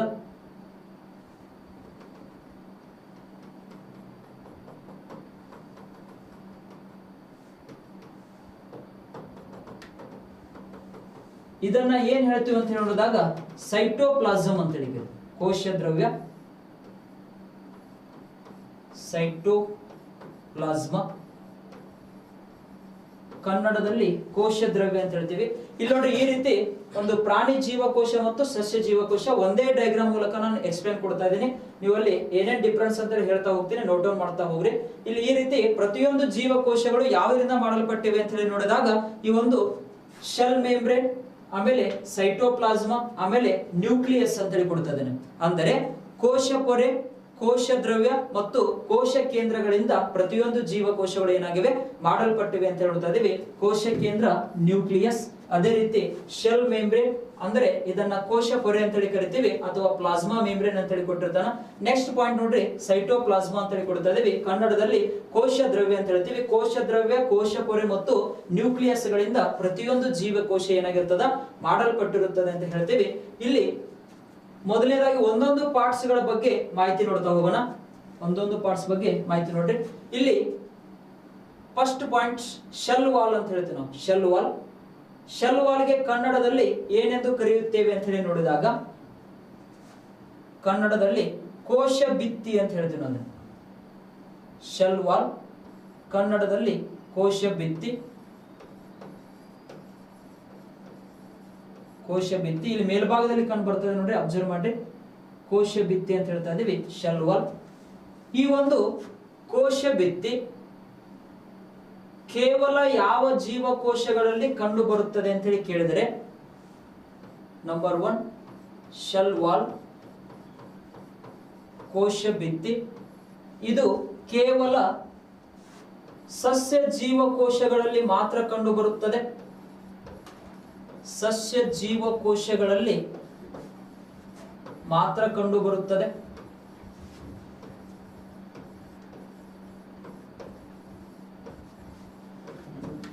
ಪ್ರಶ್ನೆ ಕೇಳ್ತಿರ್ತಾನೆ, ನೆನ್ಪಿಟ್ಕೋರಿ. ಈ ಕೆಳಗಿನ ಯಾವುದು ಕೇವಲ ಸಸ್ಯ ಜೀವಕೋಶಗಳಲ್ಲಿ ಮಾತ್ರ ಕಂಡು ಬರುತ್ತದೆ ಅಂತ ಹೇಳಿ ಪ್ರಶ್ನೆ ಕೇಳಿದ್ರೆ ಶೆಲ್ ವಾಲ್ ಅಂತ ಹೇಳ್ತಾ ಇದೀವಿ. ಶೆಲ್ ವಾಲ್, ಕೋಶ ಭಿತ್ತಿ ಅಂತ ಹೇಳ್ತೀವಿ. ಅಂದರೆ ಈ ಒಂದು ಶೆಲ್ ವಾಲ್ ಅಂತ ಹೇಳಿದಾಗ ಕನ್ನಡದಲ್ಲಿ ಕೋಶ ಭಿತ್ತಿ ಅಂತ ಹೇಳ್ತಾ ಇದೀವಿ. ಈ ಒಂದು ಕೋಶ ಭಿತ್ತಿ ಯಾವ್ದ್ರಿಂದ ಮಾಡಲ್ಪಟ್ಟಿದೆ ಅಂತ ಹೇಳಿದಾಗ shell wall is made up of cellulose ಅಂತ ಹೇಳ್ತೀವಿ ನಾವು. Shell wall is made up of cellulose. Cellulose ಏನಾಗಿದೆ ಅಂತ ಹೇಳಿ ಕೇಳಿದ್ರೆ ಇದೊಂದು ಎಂತ ಶರ್ಕರ ಅಂತ ಹೇಳಿ ಕೊಡ್ತೀವಿ ನಾವು, ಬಹು ಶರ್ಕರವಾಗಿದೆ ಅಂತ ಹೇಳ್ತಾ ಇದೀವಿ. ಈ ರೀತಿ ಸೆಲ್ಯುಲೋಸ್ ನಿಂದ ಮಾಡಲ್ಪಟ್ಟಿದೆ ಯಾವುದು, ಶೆಲ್ ವಾಲ್ ಅಂತ ಹೇಳ್ತೀವಿ. Shell wall is made up of polysaccharide cellulose ಅಂತ ಹೇಳ್ತೀವಿ. ಅಂದರೆ ಈ ಒಂದು ಕೋಶ ಭಿತ್ತಿ ಸಸ್ಯ ಜೀವಕೋಶಗಳಿಗೆ ಏನು ಒದಗಿಸುತ್ತದೆ ಅಂತ ಹೇಳಿ ನೋಡಿದಾಗ ಆಧಾರ, ಆಕಾರ ಮತ್ತು ರಕ್ಷಣೆ ಒದಗಿಸುತ್ತದೆ. ರಕ್ಷಣೆ ಒದಗಿಸುತ್ತದೆ. ಶೆಲ್ ವಾಲ್ ಸಸ್ಯ ಜೀವಕೋಶಗಳಿಗೆ ರಕ್ಷಣೆಯನ್ನು ಒದಗಿಸುತ್ತದೆ ಅಂತ ಹೇಳ್ಕೊಡ್ತದೆ. ಅಂದ್ರೆ ತೊಗಟೆಯ ಭಾಗದಲ್ಲಿ ಕಂಡು ಬರುತ್ತದೆ ಕೋಶ ಭಿತ್ತಿ ಅಂತ ಹೇಳ್ತಾ ಇದೀವಿ. ನೋಡ್ರಿ, ಸಾಮಾನ್ಯವಾಗಿ ಒಂದು ಪ್ರಾಣಿ ಜೀವಕೋಶ ಮತ್ತು ಸಸ್ಯ ಜೀವಕೋಶ ಅಂತ ಹೇಳಿ ನೋಡಿದಾಗ ಪ್ರಾಣಿ ಜೀವಕೋಶ ನೋಡ್ರಿ, ನೀವು ಮೈಯನ್ನ ಮುಟ್ಟಿ ನೋಡ್ರಿ, ಸಾಫ್ಟ್ ಆಗಿದಲ್ಲ, ಮೃದುವಾಗಿರ್ತದೆ. ಅದೇ ಒಂದು ಸಸ್ಯ ಜೀವಕೋಶದ ಬಾಡಿಯನ್ನ ಟಚ್ ಮಾಡಿದಾಗ ಬಹಳಷ್ಟು ಹಾರ್ಡ್ ಆಗಿರ್ತದ ಅಂತ ಹೇಳಿ ಕರಿತೀವಿ. ಅಂದ್ರೆ ತೊಗಟೆ ಮುಟ್ಟಿ ನೋಡ್ರಿ ಬಹಳಷ್ಟು ಏನಾಗಿರ್ತದ, ಹಾರ್ಡ್ ಆಗಿರ್ತದ. ಆದ್ರೆ ಈ ಒಂದು ಉದಾಹರಣೆಗೆ ಮಾನವ ಅಂತ ಹೇಳಿ ಕೊಡ್ತಾ ಇದ್ರೆ ಒಂದು ಚರ್ಮವನ್ನು ಮುಟ್ಟಿ ನೋಡಿದಾಗ, ದೇಹವನ್ನು ಟಚ್ ಮಾಡಿದಾಗ ಇಲ್ಲಿ ಹೆಂಗಿರ್ತದ, ಸಾಫ್ಟ್ ಆಗಿ ಕಂಡು ಬರ್ತದೆ. ಅಂದರೆ ಪ್ರಾಣಿ ಜೀವಕೋಶದಲ್ಲಿ ಕೋಶ ಭಿತ್ತಿ ಏನಾಗಲ್ಲ, ಕಂಡು ಬರುವುದಿಲ್ಲ. ಕೇವಲ ಸಸ್ಯ ಜೀವಕೋಶಗಳಲ್ಲಿ ಮಾತ್ರ ಏನ್ ಕಂಡು ಬರ್ತದ, ಶೆಲ್ ವಾಲ್ ಕಂಡು ಬರುತ್ತದೆ ಅಂತ ಹೇಳಿ ಒಂದು ಐಡಿಯಾ ಇರಬೇಕು.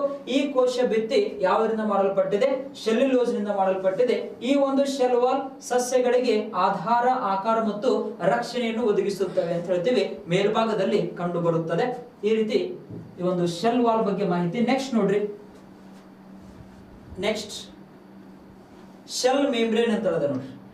ಶೆಲ್ ಮೆಂಬ್ರೇನ್ ಅಥವಾ ಪ್ಲಾಸ್ಮಾ ಮೆಂಬ್ರೇನ್ ಈ ಭಾಗದಲ್ಲಿ ನೋಡ್ತಾ ಇದ್ರಿ. ಈ ಒಂದು ಪ್ಲಾಸ್ಮಾ ಮೆಂಬ್ರೇನ್ ಅಥವಾ ಶೆಲ್ ಮೆಂಬ್ರೇನ್ ಅಂತ ಹೇಳಿದಾಗ ಕನ್ನಡದಲ್ಲಿ ಕೋಶ ಪೊರೆ ಅಂತ ಹೇಳಿ ಕರಿತೀವಿ ನಾವು. ಕನ್ನಡದಲ್ಲಿ ಏನಂತ ಹೇಳಿ ಕರಿತೀವಿ, ಕೋಶ ಪೊರೆ.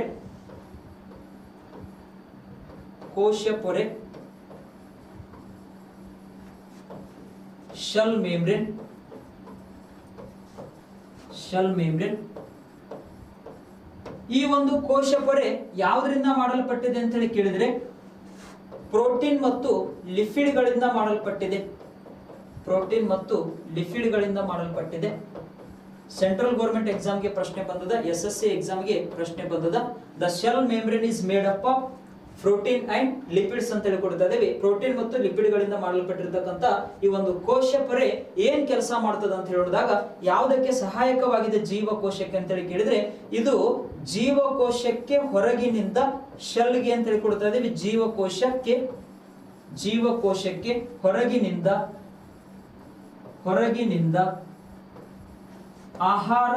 ಆಹಾರವನ್ನು ತಂದು ಕೊಡುತ್ತದೆ.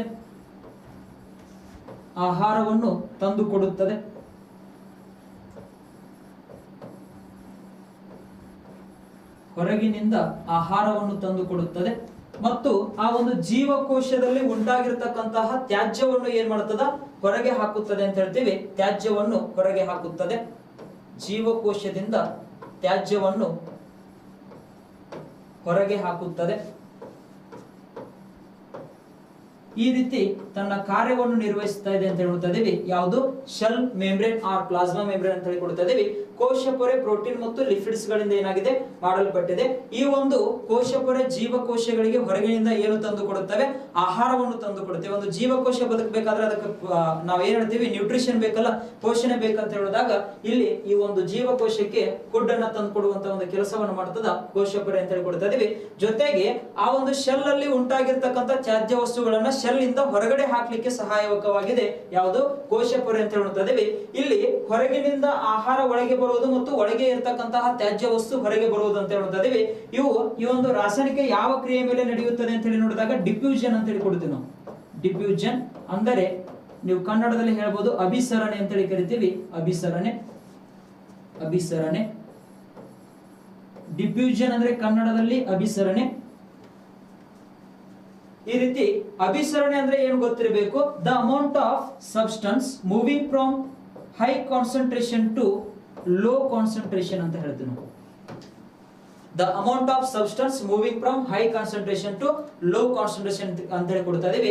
ಅಂದ್ರೆ ಇಲ್ಲಿ ಸಾಮಾನ್ಯವಾಗಿ ದ್ರವ ಪದಾರ್ಥಗಳು ಹೇಗೆ ಹೆಚ್ಚು ಒತ್ತಡದಿಂದ ಕಡಿಮೆ ಒತ್ತಡದ ಕಡೆಗೆ ಚಲಿಸುತ್ತವೆಯೋ ಹಾಗೆ ಇಲ್ಲಿ ಒಂದು ಸಬ್ಸ್ಟೆನ್ಸ್ ಏನಾಗ್ತದೆ, ಒಂದು ದ್ರವ ಪದಾರ್ಥ ಆಗಿರ್ಬೋದು ಅಥವಾ ಒಂದು ಘನ ಪದಾರ್ಥ ಆಗಿರ್ಬೋದು, ಇಲ್ಲಿ ಒಂದು ಹೈ ಕಾನ್ಸಂಟ್ರೇಷನ್ ದಿಂದ ಯಾವ ಕಾನ್ಸಂಟ್ರೇಷನ್ ಕಡೆಗೆ, ಲೋ ಕಾನ್ಸಂಟ್ರೇಷನ್ ಕಡೆಗೆ ಚಲಿಸುವುದನ್ನ ಏನೆಂದು ಕರೆಯುತ್ತೇವೆ, ಡಿಫ್ಯೂಷನ್ ಅಂತ ಹೇಳಿ ಕರಿತೀವಿ ಅಥವಾ ಕನ್ನಡದಲ್ಲಿ ಅಭಿಸರಣೆ ಅಂತ ಹೇಳಿ ಕರಿತೀವಿ. ಇದಕ್ಕೆ ಸಂಬಂಧಪಟ್ಟ ಇನ್ನೊಂದು ಮಾಹಿತಿ ನಿಮ್ಗೆ ಗೊತ್ತಿರಬೇಕು, ವಿಸರಣೆ ಅಂದ್ರೆ ಏನು, ಅದರ ಬಗ್ಗೆ ನೀವು ಮಾಹಿತಿಯನ್ನ ಕಲೆಕ್ಟ್ ಮಾಡ್ಕೊಡ್ರಿ.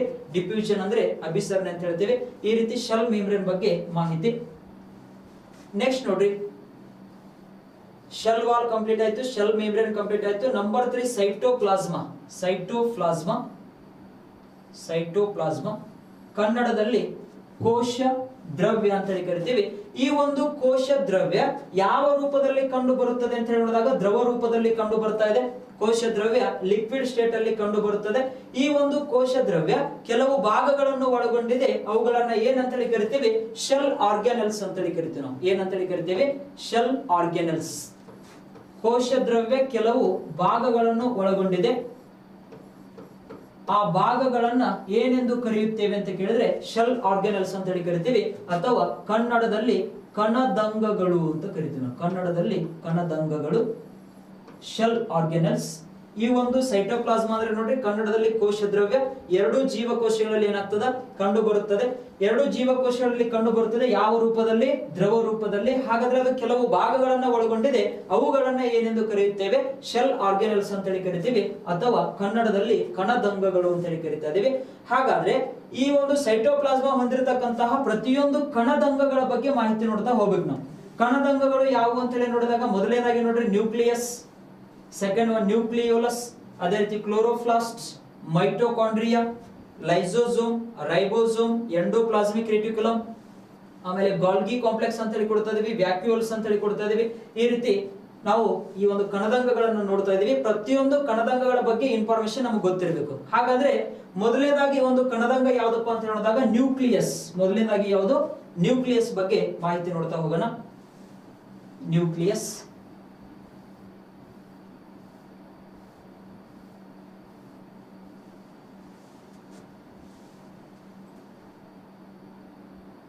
ಇಲ್ಲಿ ನೋಡ್ರಿ ಮೊದಲನೇ ಕಣದಂಗ ನ್ಯೂಕ್ಲಿಯಸ್, ಕನ್ನಡದಲ್ಲಿ ಕೋಶ ಕೇಂದ್ರ, ಕೋಶ ಕೇಂದ್ರ ನ್ಯೂಕ್ಲಿಯಸ್.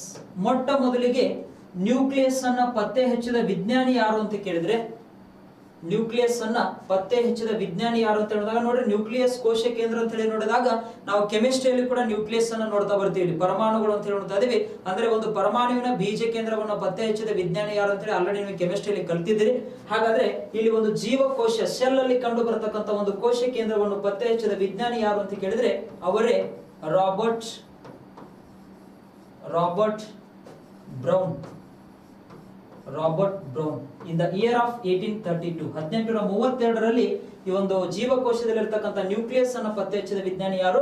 ರಾಬರ್ಟ್ ಬ್ರೌನ್ ಅಂತ ಹೇಳಿ ಕೊಡ್ತಾ ಇದೀವಿ. ಈ ಒಂದು ಕೋಶ ಕೇಂದ್ರ ಏನಾಗಿದೆ ಅಂತ ಹೇಳಿ ನೋಡಿದಾಗ ಕಣದಂಗಗಳಲ್ಲೇ ಅತಿ ದೊಡ್ಡ ಕಣದಂಗವಾಗಿದೆ, ಅತಿ ದೊಡ್ಡ ಕಣದಂಗವಾಗಿದೆ.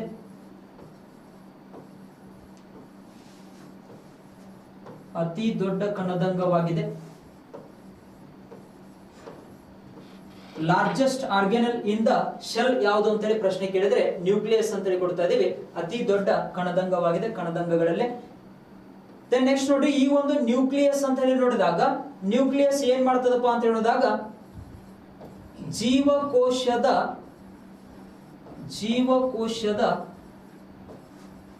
ಚಟುವಟಿಕೆಗಳನ್ನು ನಿಯಂತ್ರಿಸುತ್ತದೆ. ಜೀವಕೋಶದ ಚಟುವಟಿಕೆಗಳನ್ನು ಕಂಟ್ರೋಲ್ ಮಾಡುತ್ತದೆ, ನಿಯಂತ್ರಿಸುತ್ತದೆ ನ್ಯೂಕ್ಲಿಯಸ್.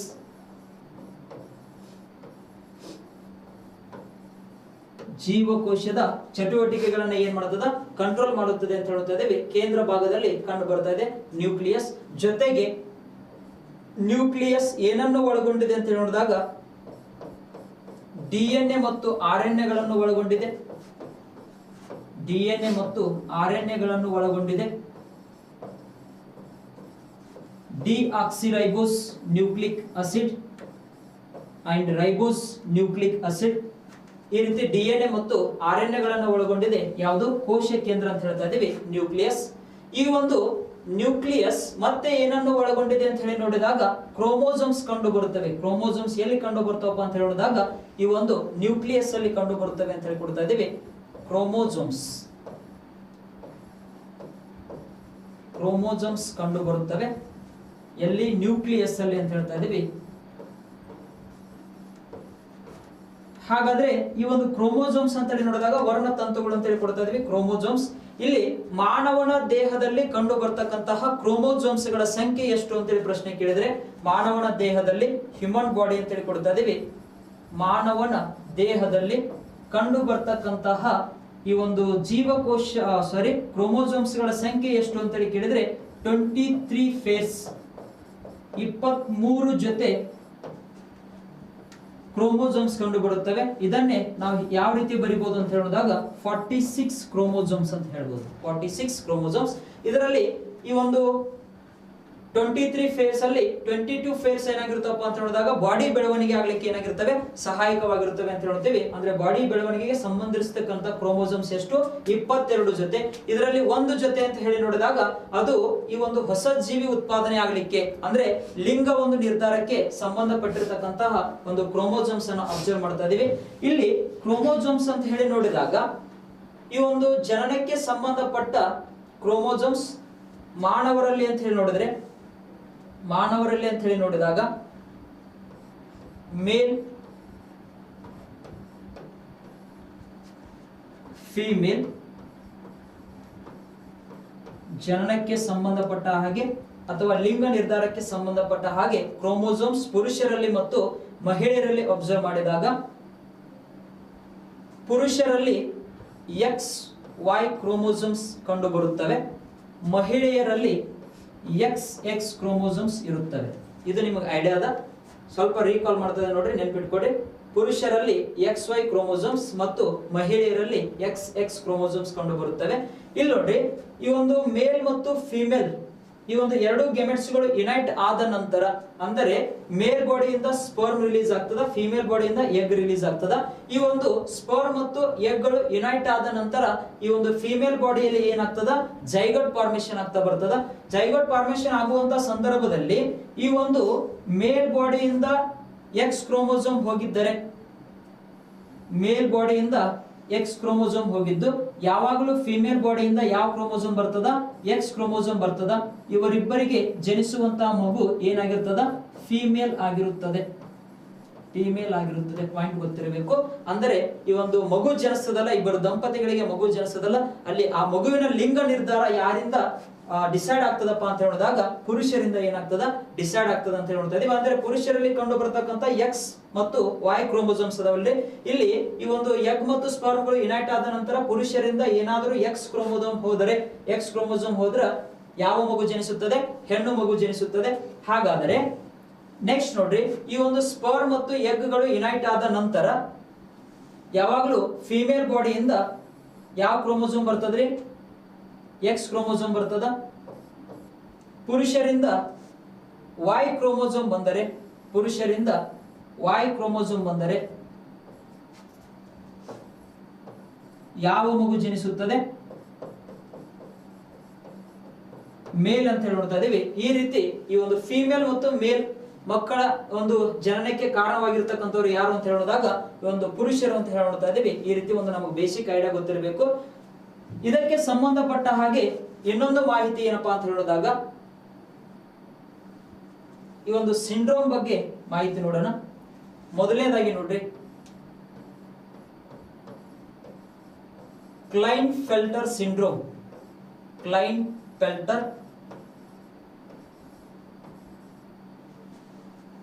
ಕ್ಲೈನ್ಫೆಲ್ಟರ್ ಸಿಂಡ್ರೋಮ್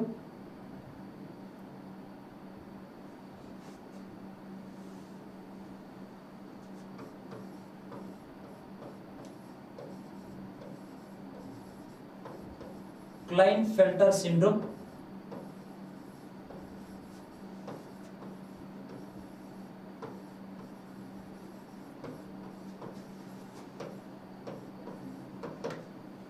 ಕ್ಲೈನ್ಫೆಲ್ಟರ್ ಸಿಂಡ್ರೋಮ್ ಅಂತ ಹೇಳಿದಾಗ ಇದೊಂದು ಸಮಸ್ಯೆ ಅಂತ ಹೇಳಿ ಕೊಡ್ತಾ ಇದೀವಿ.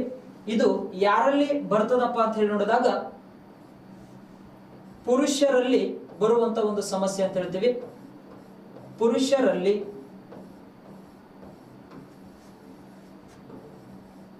ಒಂದು ಎಕ್ಸ್ ಕ್ರೋಮೋಸೋಮ್ ಹೆಚ್ಚಾಗುತ್ತದೆ.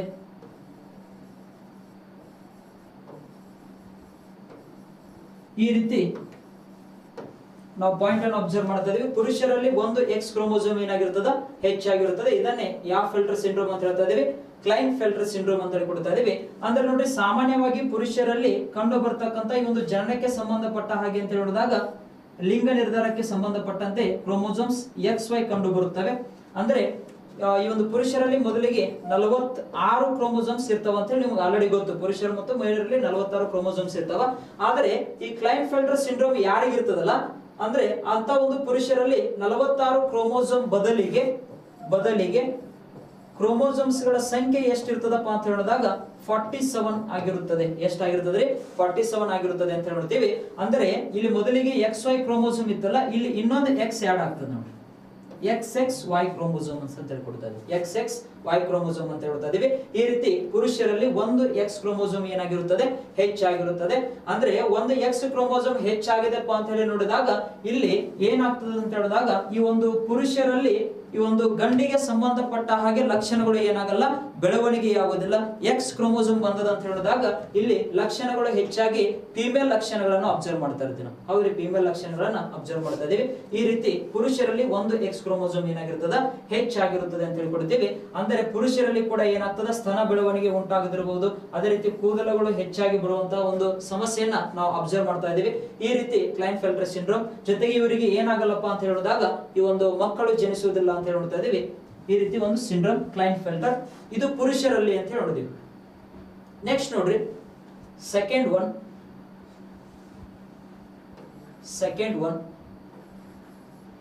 Turner syndrome.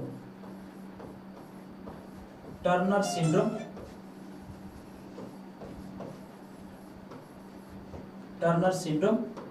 ಇಲ್ಲಿ ಏನಾಗ್ತದಪ್ಪ ಅಂತ ಹೇಳಿದಾಗ ಮಹಿಳೆಯರಲ್ಲಿ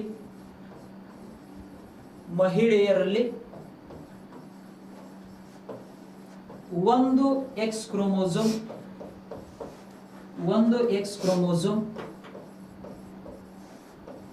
ಕಡಿಮೆಯಾಗಿರುತ್ತದೆ. ನೋಡ್ರಿ, ಪುರುಷರಲ್ಲಿ ಒಂದು ಎಕ್ಸ್ ಕ್ರೋಮೋಸೋಮ್ ಹೆಚ್ಚಾದರೆ ಕ್ಲೈನ್ಫೆಲ್ಟರ್ ಸಿಂಡ್ರೋಮ್, ಮಹಿಳೆಯರಲ್ಲಿ ಒಂದು ಎಕ್ಸ್ ಕ್ರೋಮೋಸೋಮ್ ಕಡಿಮೆಯಾದರೆ ಟರ್ನರ್ ಸಿಂಡ್ರೋಮ್ ಅಂತ ಹೇಳ್ತಾ ಇದೀವಿ. ಟರ್ನರ್ ಸಿಂಡ್ರೋಮ್ ಆದ್ರೆ ಸಾಮಾನ್ಯವಾಗಿ ನಿಮ್ಗೆ ಗೊತ್ತಿರಬೇಕು XX ಅಂತ ನೋಡ್ತಾ ಇದೀವಿ. ಇಲ್ಲಿ XX ಅಂತ ಹೇಳಿದಾಗ ಮಹಿಳೆಯರಲ್ಲಿ ಕಂಡು ಬರ್ತಕ್ಕಂಥ ಕ್ರೋಮೋಸೋಮ್ಸ್. ಇಲ್ಲಿ ಏನಾಗಿರ್ತದಪ್ಪ ಅಂತ ಹೇಳಿದಾಗ ಒಂದು ಎಕ್ಸ್ ಕ್ರೋಮೋಸೋಮ್ ಏನಾಗಿರ್ತದ, ಕಡಿಮೆ ಆಗಿರ್ತದ. ಅಂದ್ರೆ ಇಲ್ಲಿ ಕ್ರೋಮೋಸೋಮ್ಸ್ ಗಳ ಸಂಖ್ಯೆ ಒಟ್ಟು ಎಷ್ಟಿರ್ತಾವ, 45 ಅಂತ ಹೇಳುತ್ತೇವೆ. ಕ್ರೋಮೋಸೋಮ್ಸ್ ಸಂಖ್ಯೆ ಎಷ್ಟು, 45. ನೋಡ್ರಿ, ಇಲ್ಲಿ ಹೆಚ್ಚಾಗಿ ಪ್ರಶ್ನೆಗಳನ್ನ RRB ಮತ್ತು SSC ಎಕ್ಸಾಮ್ ಗಳಲ್ಲಿ ಕೇಳ್ತಾ ಬಂದಿರ್ತಾನೆ. RRB ಮತ್ತು SSC ಎಕ್ಸಾಮ್ ಗಳಿಗೆ ಇಂಪಾರ್ಟೆಂಟ್ ಆಗ್ತದ. ಅದಕ್ಕಾಗಿ ಸರಿಯಾಗಿ ಮಾಹಿತಿಯನ್ನು ನೆನಪಿಟ್ಕೊಳ್ಳಿ. ಮಹಿಳೆಯರಲ್ಲಿ ಒಂದು ಎಕ್ಸ್ ಕ್ರೋಮೋಸೋಮ್ ಕಡಿಮೆಯಾಗಿರುತ್ತದೆ. ಇದು ಯಾವ ಸಿಂಡ್ರೋಮ್ ಅಂತ ಹೇಳಿ ಕೇಳಿದ್ರೆ ಟರ್ನರ್ ಸಿಂಡ್ರೋಮ್ ಅಂತ ಹೇಳ್ತಾ ಇದೀವಿ. ಅಂದರೆ ಇಂತ ಒಂದು ಸಮಸ್ಯೆ ಯಾರಿಗೆ ಬಂದಿರ್ತದಲ್ಲ ಅವರಲ್ಲಿ ಏನಾಗಲ್ಲಪ್ಪ ಅಂತ ಹೇಳಿದಾಗ ಈ ಒಂದು ಮಹಿಳೆಯರಿಗೆ ಸಂಬಂಧಪಟ್ಟ ಲಕ್ಷಣಗಳು ಏನಾಗಿರೋದಿಲ್ಲ, ಕಂಡು ಬರುವುದಿಲ್ಲ ಅಂತ ಹೇಳ್ತಾ ಇದೀವಿ. ಇಲ್ಲಿ ಸ್ತನಗಳು ಏನಾಗಿಲ್ಲ, ಬೆಳವಣಿಗೆ ಆಗಿರುವುದಿಲ್ಲ, ಜೊತೆಗೆ ಬಂಜೆತನ ಉಂಟಾಗಬಹುದು ಇಂತ ಒಂದು ಸ್ತ್ರೀಯರಲ್ಲಿ ಅಂತ ಹೇಳ್ತಾ ಇದೀವಿ. ಮಹಿಳೆಯರಲ್ಲಿ ಸರಿಯಾಗಿ ಪಾಯಿಂಟ್ ನೆನಪಿಟ್ಕೊಳ್ಳಿ, ಟರ್ನರ್ ಸಿಂಡ್ರೋಮ್.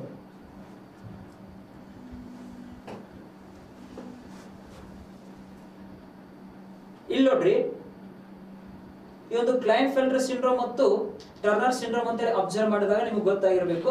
ಕ್ಲೈನ್ಫೆಲ್ಟರ್ ಸಿಂಡ್ರೋಮ್ ಅಂದ್ರ ಇಲ್ಲಿ ಪುರುಷರಲ್ಲಿ ಏನಾಗ್ತಾ ಇದೆ, ಒಂದು ಎಕ್ಸ್ ಕ್ರೋಮೋಸೋಮ್ ಏನಾಗಿರ್ತದ, ಹೆಚ್ಚಾಗಿರ್ತದ. ಇವ್ರ ನೋಡಕ್ ಹೆಂಗಿರ್ತಾರಪ್ಪ ಅಂತ ಹೇಳಿದಾಗ ಪುರುಷರ ಗತೆ ಇರ್ತಾರ, ಆದ್ರ ಲಕ್ಷಣಗಳೆಲ್ಲ ಹೆಂಗಿರ್ತಾವ್ರಿ, ಮಹಿಳೆಯರ ಗತೆ ಇರ್ತಾವ. ಪಾಯಿಂಟ್ ಗೊತ್ತಾಗ್ತದ್ರಿ. ಅದೇ ರೀತಿ ಟರ್ನರ್ ಸಿಂಡ್ರೋಮ್ ಅಂತ ಹೇಳಿದಾಗ ನೋಡಕ್ ಮಹಿಳೆಯರ ಗತೆನೆ ಕಾಣಿಸ್ತಾರ, ಆದ್ರೆ ಲಕ್ಷಣಗಳೆಲ್ಲ ಹೆಂಗಿರ್ತಾವ, ಪುರುಷರ ಗತೆ ಇರ್ತಾವ. ಇಷ್ಟೇ ಅದ, ಸಿಂಪಲ್ ಆಗಿ ನೆನಪಿಟ್ಕೋರಿ. ಇಲ್ಲಿ ಕ್ರೋಮೋಸೋಮ್ಸ್ ಗಳ ಸಂಖ್ಯೆ ಕೂಡ ಇಂಪಾರ್ಟೆಂಟ್ ಆಗ್ತದ. ಕ್ಲೈನ್ಫೆಲ್ಟರ್ ಸಿಂಡ್ರೋಮ್ ಅಲ್ಲಿ ಕ್ರೋಮೋಸೋಮ್ಸ್ ಗಳ ಸಂಖ್ಯೆ ಎಷ್ಟಾಗಿರುತ್ತದೆ, 47, ಅಂದ್ರೆ ಒಂದು ಕ್ರೋಮೋಸೋಮ್ ಹೆಚ್ಚಾಗಿರ್ತದ. ಅದೇ ರೀತಿ ಟರ್ನರ್ ಸಿಂಡ್ರೋಮ್ ಅಂತ ಹೇಳಿದಾಗ ಇಲ್ಲಿ ಒಂದು ಎಕ್ಸ್ ಕ್ರೋಮೋಸೋಮ್ ಏನಾಗಿರ್ತದ, ಕಡಿಮೆಯಾಗಿರುತ್ತದೆ. ನೆಕ್ಸ್ಟ್ ನಂಬರ್ 3, ಡೌನ್ ಸಿಂಡ್ರೋಮ್ ಅಂತ ಹೆಸರು ಕೇಳಿರ್ಬೋದು. ಡೌನ್ ಸಿಂಡ್ರೋಮ್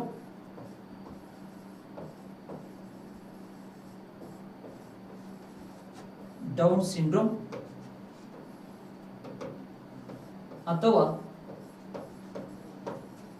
ಮಂಗೋಲಿಯನ್ ಅಂತ ಹೇಳಿ ಕರೀತಾರೆ.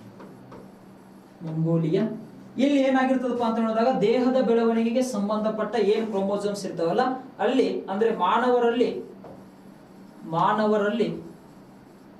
ಒಂದು ಕ್ರೋಮೋಸೋಮ್ ಏನಾಗಿರುತ್ತದೆ, ಒಂದು ಕ್ರೋಮೋಸೋಮ್ ಕಡಿಮೆಯಾಗಿರುತ್ತದೆ. ಒಂದು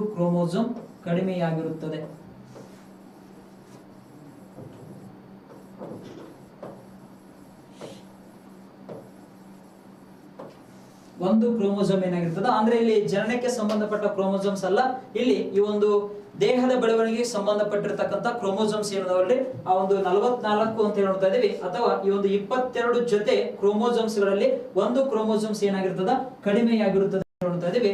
ಅಂದ್ರೆ ಈ ಒಂದು ಡೌನ್ ಸಿಂಡ್ರೋಮ್ ಅಂತ ಹೇಳಿ ಬಂದಾಗ ಇಲ್ಲಿ ಏನಾಗ್ತದಪ್ಪ ಅಂತ ಹೇಳಿದಾಗ ಈ ಒಂದು ಅಂಗವೈಫಲ್ಯಗಳು ಕಂಡು ಬರುತ್ತವೆ.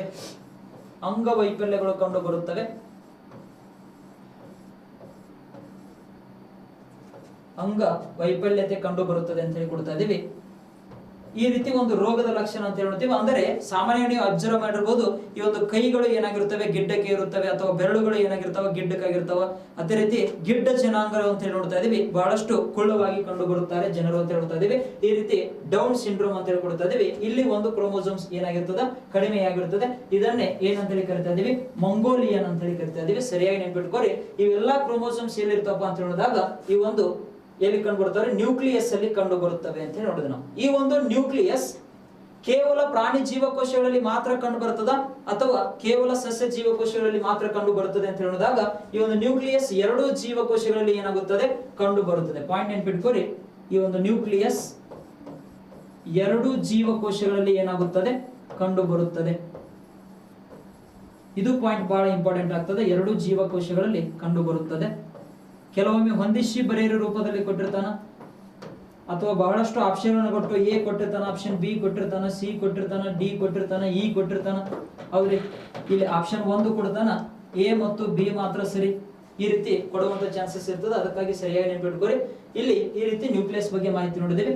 ನೆಕ್ಸ್ಟ್ ನೋಡ್ರಿ, ನ್ಯೂಕ್ಲಿಯಸ್ ಒಳಗಡೆ ಕಂಡು ಬರ್ತಕ್ಕಂಥ ಇನ್ನೊಂದು ಭಾಗ, ನ್ಯೂಕ್ಲಿಯಸ್ ಡಯಾಗ್ರಾಮ್ ಅನ್ನು ಅಬ್ಸರ್ವ್ ಮಾಡಿದ್ರೆ ನೀವು ಈ ರೀತಿ ನ್ಯೂಕ್ಲಿಯಸ್ ಒಳಗಡೆ ಕಂಡು ಬರ್ತಕ್ಕಂಥ ಇನ್ನೊಂದು ಭಾಗ ಕಿರುಕೋಶ ಕೇಂದ್ರ ಅಂತ ಹೇಳ್ತೀವಿ ನಾವು. ಕಿರುಕೋಶ ಕೇಂದ್ರ. ಎರಡನೇದಾಗಿ ನ್ಯೂಕ್ಲಿಯೋಲಸ್. ನ್ಯೂಕ್ಲಿಯೋಲಸ್ ಕನ್ನಡದಲ್ಲಿ ಕಿರುಕೋಶ ಕೇಂದ್ರ. ಕಿರುಕೋಶ ಕೇಂದ್ರ. ಈ ಒಂದು ಕಿರುಕೋಶ ಕೇಂದ್ರ ಎರಡು ಜೀವಕೋಶಗಳಲ್ಲಿ ಏನಾಗ್ತದ ಕಂಡು ಬರುತ್ತದೆ. Animal cell and plant cell ಅಂತ ಹೇಳ್ತೇವೆ. ಎರಡು ಜೀವಕೋಶಗಳಲ್ಲಿ ಕಂಡು ಬರುತ್ತದೆ. ಕಿರುಕೋಶ ಕೇಂದ್ರದ ಬಗ್ಗೆ ಮಾಹಿತಿ ನೀಡಿದ ವಿಜ್ಞಾನಿ ಯಾರು ಅಂತ ಹೇಳಿ ಕೇಳಿದ್ರೆ ಫಾಂಟಾನಾ ಅಂತ ಹೇಳ್ತೀವಿ. ಫಾಂಟಾನಾ ಅಂತಕ್ಕಂತಹ ವಿಜ್ಞಾನಿ ಈ ಒಂದು ಕಿರುಕೋಶದ ಕೇಂದ್ರ ಬಗ್ಗೆ ಮಾಹಿತಿ ಕೊಡ್ತಾ ಹೋಗ್ತಾರೆ. ನ್ಯೂಕ್ಲಿಯೋಲಸ್ ಅಂತ ಹೇಳ್ತಾ ಇದ್ದೀವಿ. ಈ ಒಂದು ನ್ಯೂಕ್ಲಿಯೋಲಸ್ ಯಾವುದಕ್ಕೆ ಶಕ್ತಿ ಒದಗಿಸುತ್ತದೆ ಅಂತ ಹೇಳಿದಾಗ ನ್ಯೂಕ್ಲಿಯಸ್ಗೆ ಶಕ್ತಿ ಒದಗಿಸುತ್ತದೆ. ನ್ಯೂಕ್ಲಿಯಸ್ಗೆ ಏನ್ ಮಾಡ್ತದೆ, ಇದು ಶಕ್ತಿ ಒದಗಿಸುತ್ತದೆ, ಎನರ್ಜಿ ಕೊಡುತ್ತದೆ.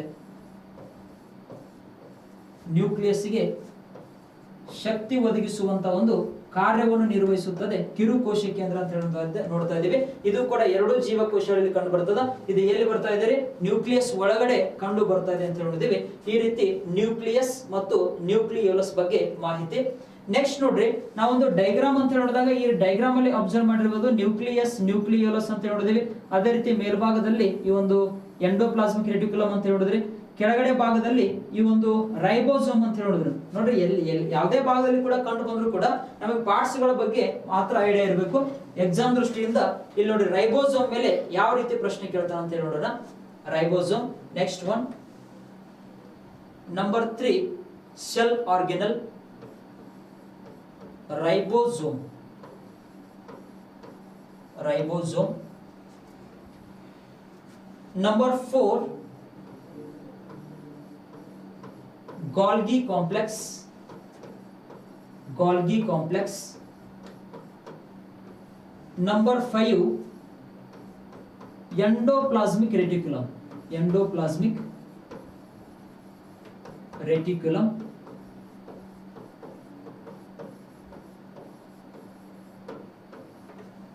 ಇಲ್ಲಿ ನೋಡಿ, ಮೊದಲನೇದಾಗಿ ರೈಬೋಸೋಮ್ ಬಗ್ಗೆ ಮಾಹಿತಿ ನೋಡೋದಾದ್ರೆ ಡಿಫ್ರೆನ್ಶಿಯೇಟ್ ಮಾಡಬೇಕು, ಯಾಕಂದ್ರೆ ಇಂಪಾರ್ಟೆಂಟ್ ಪಾಯಿಂಟ್ಸ್ ಅದಾವ. ರೈಬೋಸೋಮ್ ಅಂತ ಹೇಳಿ ನೋಡಿದಾಗ ಇದು ಕೂಡ ಏನಾಗ್ತದ, ಎರಡು ಜೀವಕೋಶಗಳಲ್ಲಿ ಏನಾಗುತ್ತದೆ, ಕಂಡು ಬರುತ್ತದೆ.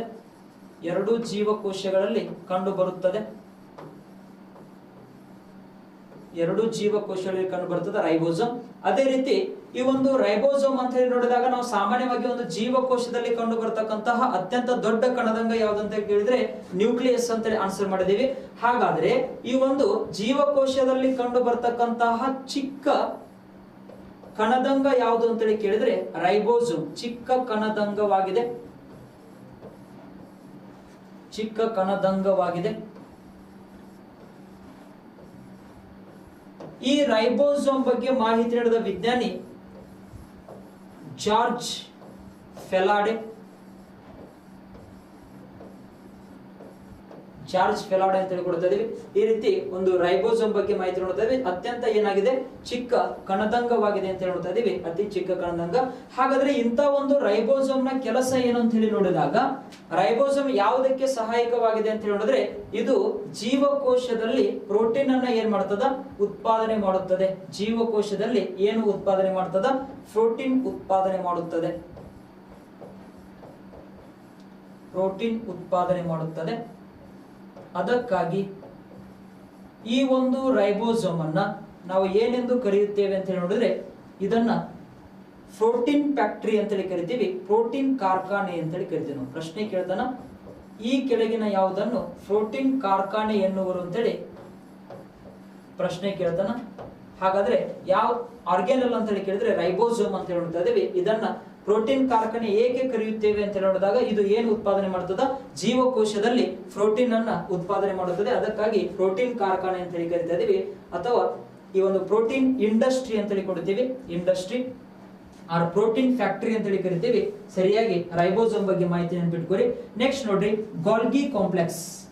ಗಾಲ್ಗಿ ಕಾಂಪ್ಲೆಕ್ಸ್ ಕನ್ನಡದಲ್ಲಿ ಗಾಲ್ಗಿ ಸಂಕೀರ್ಣ ಅಂತ ಹೇಳ್ತೀವಿ. ಗಾಲ್ಗಿ ಸಂಕೀರ್ಣ. ಈ ಒಂದು ಗಾಲ್ಗಿ ಸಂಕೀರ್ಣದ ಬಗ್ಗೆ ಮಾಹಿತಿ ನೀಡಿದ ವಿಜ್ಞಾನಿ ಯಾರು ಅಥವಾ ಕಂಡುಹಿಡಿದ ವಿಜ್ಞಾನಿ ಯಾರು ಅಂತ ಹೇಳಿ ಕೇಳಿದ್ರೆ ಕೆಮಿಲಿಯೋ ಗಾಲ್ಗಿ. ಕೆಮಿಲಿಯೋ ಗಾಲ್ಗಿ. ಕೆಮಿಲಿಯೋ ಗಾಲ್ಗಿ ಅಂತಕ್ಕಂತಹ ವಿಜ್ಞಾನಿ ಈ ಒಂದು ಗಾಲ್ಗಿ ಕಾಂಪ್ಲೆಕ್ಸ್ ಬಗ್ಗೆ ಮಾಹಿತಿ ಕೊಡ್ತಾ ಹೋಗ್ತಾರೆ. ಹಾಗಾದ್ರೆ ಈ ಒಂದು ಗಾಲ್ಗಿ ಕಾಂಪ್ಲೆಕ್ಸ್ ಏನ್ ಕೆಲಸ ಮಾಡ್ತದೆ ಅಂತ ಹೇಳಿ ನೋಡಿದಾಗ ಇದು ಪ್ರೋಟೀನ್ ಅನ್ನ ಸಂಸ್ಕರಣೆ ಮಾಡುತ್ತದೆ. ಪ್ರೋಟೀನ್ ಅನ್ನ ಏನ್ ಮಾಡುತ್ತದೆ? ಸಿಂಥೆಸಿಸ್ ಮಾಡುತ್ತದೆ, ಸಂಸ್ಕರಣೆ ಮಾಡುತ್ತದೆ ಅಂತ ಹೇಳಿ ಕೊಡ್ತೀವಿ. Protein processing.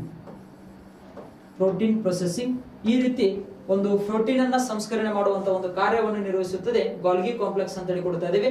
ಈ ಒಂದು ಗಾಲ್ಗಿ ಕಾಂಪ್ಲೆಕ್ಸ್ ಈ ರೀತಿ ಪ್ರೋಟೀನ್ ಅನ್ನ ಸಂಸ್ಕರಣೆ ಮಾಡುವುದರಿಂದ ಜೀವಕೋಶಕ್ಕೆ ಸಹಾಯಕವಾಗಿದೆ. ಅದಕ್ಕಾಗಿ ಇದನ್ನ ಏನೆಂದು ಕರೆಯುತ್ತೇವೆ ಅಂತ ಹೇಳಿದಾಗ ರಾಸಾಯನಿಕ ಕಾರ್ಖಾನೆ ಅಂತ ಹೇಳಿ ಕರಿತೀವಿ ನಾವು. ಯಾವ ಕಾರ್ಖಾನೆ? ರಾಸಾಯನಿಕ ಕಾರ್ಖಾನೆ.